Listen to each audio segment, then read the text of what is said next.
آیا خوردن شکلات تلخ باعث لاغری میشه؟ امروز میخوایم یک ادعای خیلی محبوب در دنیای رژیم و تغذیه رو با هم بررسی کنیم. حتما شما هم شنیدین که میگن شکلات تلخ یک چربی سوزه و میتونه به لاغری کمک کنه. بریم ببینیم این ادعا درسته یا غلط. اول باید ببینیم شکلات تلخ چه ترکیباتی داره. مواد تشکیل دهنده شکلات عبارتن از یک پودر کاکائو که منبع اصلی فلاوانول ها و پلیفنول هاست، 2 تره کاکائو که چربی بالایی داره و 3 مقادیر متغیر شکر که هرچه درصد کاکائو بالاتر و شکر کمتر باشه شکلات تلختر و شیرینیش کمتر میشه. فلاوانول ها ترکیبات آنتی اکسیدانی هستند که در بررسی‌های آزمایشگاهی روی التهاب، جریان خون و پرتوق انسولینی اثرات مثبتی نشون دادن. علاوه بر اون، شکلات تلخ حاوی مقادیر کافئین و تئوبرومینه که میتونن متابولیسم رو کمی تحریک کنن.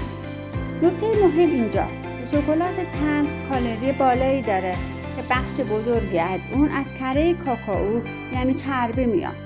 پس حتی اضافه کردن یک بسته بزرگ شکلات تلخ به رژیم میتونه نتیجه عکس بده و باعث اضافه وزن بشه.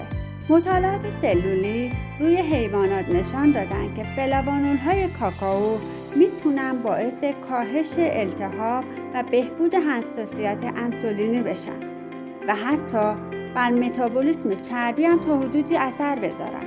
در مدل های حیوانی در شرایط کنترل شده دیده شده که عصاره کاکائو میتونه منجر به کاهش اندکی در توده چربی بشه. این نتایج اولیه باعث شد که دانشمندان فرض کنند ممکن است بر انسان هم اثرات مثبتی داشته باشه. ولی مسئله اینه که نتایج حیوانی لزوماً در همه موارد به انسان قابل تعمیم نیستن، چون دوزها، نوع ماده مصرفی و رژیم کلی هم روی این نتایج مؤثرن و اغلب دوزهای مفید در حیوانات معادل انسانیشان قابل مصرف با همون شرایط نیستن.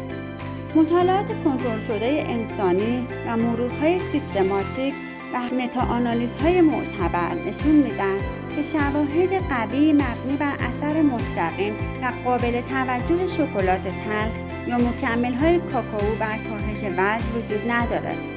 همچنین مطالعات تصادفی اخیر که مصرف مقادیر روزمره شکلات تلخ را با میزان کنترل نشده آن مقایسه کردند، اغلب نتیجه قابل توجهی در کاهش وزن نشون ندادند یا تأثیرات خیلی جزئی و ناپایداری داشتند.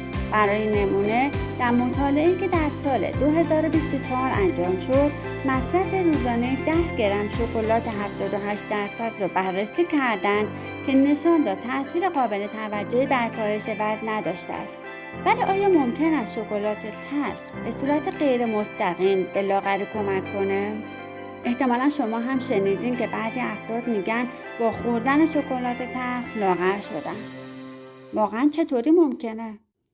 واقعیت اینه که هرچند شکلات تلخ مستقیما چربی سوز نیست، ولی به صورت غیر مستقیم میتونه تأثیراتی داشته باشه، از جمله از طریق کاهش اشتها.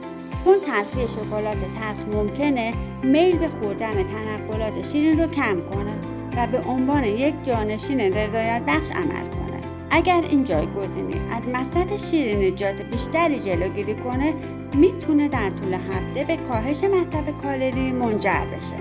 عامل دوم بهبود خلق و خو و کاهش استرسه.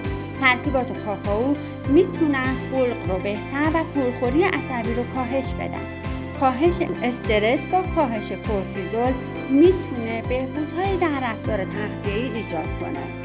عامل بعدی اثرهای متابولیک کوچکه. فلاوانول ها و مقدار کمی کافئین موجود در شکلات میتونن تا درصد کمی متابولیسم رو بالا ببرن و یا حساسیت انسولین را کم کنن.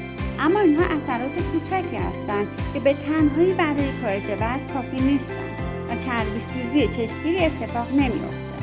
نکته مهم و قابل توجه اینه که شکلات تلخ کالری و چربی بالایی داره. هرچه درصد کاکائو بالاتر، میزان شکر کمتر، ولی چربی کاکائو همچنان پابرجاست. اگر فردی روزانه 30 تا 50 گرم شکلات تلخ بخوره، کالری اضافی دریافت میکنه که نتیجهش اضافه وزنه.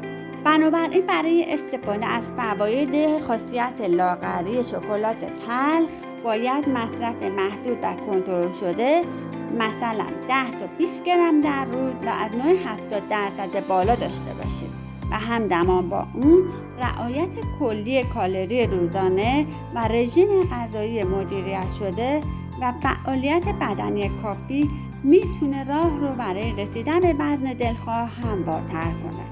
پس در یک جمع‌بندی ساده و علمی، ادعای مستقیم شکلات تلخ مساوی با چربی سوزی رد میشه، چون آزمایشات علمی و شواهد انسانی قوی برای اثبات اون وجود نداره.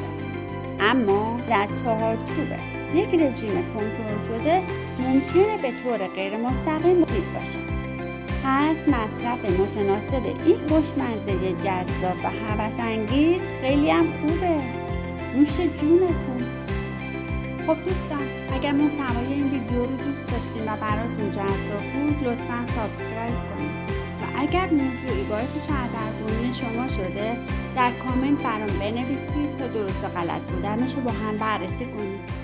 منتظر نظراتتون هستم.